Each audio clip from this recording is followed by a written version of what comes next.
اور اتنے مہنگے جانور ہو جاتے ہیں کہ جناب لاکھوں کے اندر چیز جا رہی ہے، اور 10 لاکھ اور 15 لاکھ مارکیٹ کے اندر کس طرح سے بہت ساری چیزیں یہاں تک چیز پہنچ جاتی. بلکہ کسی جگہ میں پڑھ رہا تھا کہ بیویاں بھی اکثر اب تو یہی فرمائش کرنے لگیں کہ اس دفعہ ہم شوہر سے کہتی ہیں کہ اس شادی کی سالگرہ پہ ہم ایک بکرا ذبح کریں گے.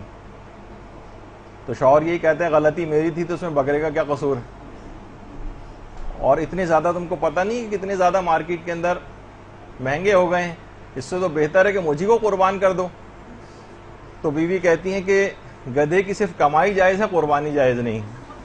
تو بہرحال یہ مختلف لطیفے آج کل جو ہے اس طور پہ مشہور ہو رہے ہیں. تو اب سوال یہ ہے کہ جو بکروں کی قیمت اتنی زیادہ کہ انسان خود عید قربان آنے سے پہلے خود ہی قربان ہو جاتا ہے، تو کیا پھر اس کا حل کیا ہے؟ ہم ثواب کو بھی لینا چاہتے ہیں تو پھر اس کا حل یہ ہے کہ آپ قربانی میں اپنے حصے ڈال سکتے ہیں، حصے، اور یہ جائز ہے، اور یہ بالکل جائز ہے. اور اب کتنے حصے ڈال سکتے ہیں؟ تو جیسے کہ ہمارے برادران اہل سنت کے اندر کہ اونٹ کے اندر 10 حصے ہوتے ہیں اور گائے کے اندر 7 حصے ہوتے ہیں اور غالباً بکرے میں ایک بھی حصہ نہیں ہوتا. ہماری فقہ کے اندر ایسا کوئی مسئلہ نہیں ہے، اور کتنے بھی افراد چاہیں وہ قربانی میں کہ جانور میں اپنا حصہ ڈال سکتے ہیں، اور اس کی کوئی حد مقرر نہیں.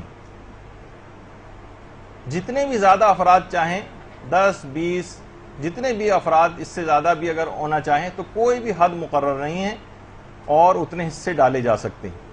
خود بہت سے طریقہ کار جو پیغمبر کے تھے اس سے خود اس بات کا بھی اظہار ہوتا ہے کہ پیغمبر ایک ہی جانور کو متعدد افراد کی طرف سے بھی قربان کرتے تھے. بعض اوقات متعدد بھی جانور ہوتے تھے اور بعض اوقات ایک جانور کو بھی، کہ بہت سی دعائیں پیغمبر کی اس طرح سے کہ پروردگار اس جانور کو میری طرف سے، میرے اہل بیت کی طرف سے اور میری پوری امت کی طرف سے اپنی بارگاہ میں قبول فرما.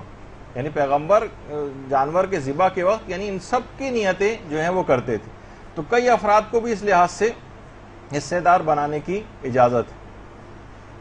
اچھا، اب کتنے بھی چاہیں حصے ڈال سکتے ہیں. یہ لوگ بہت زیادہ سوال اس سلسلے میں کرتے ہیں، تو آپ کیونکہ خود رہتی ہیں تمام افراد کے ساتھ، تو اب ان چیزوں کو آپ کو کلیئر کرنا پڑے گا اپنے رشتہ داروں کو، دیگر افراد جو آپ سے اس متعلق پوچھیں، نہیں بھی پوچھیں تو آپ خود ان کو بتائیں گے. اس میں کوئی حرج اور کوئی پابندی نہیں، جتنے بھی چاہیں ہماری فقہ میں حصے ڈال سکتے ہیں.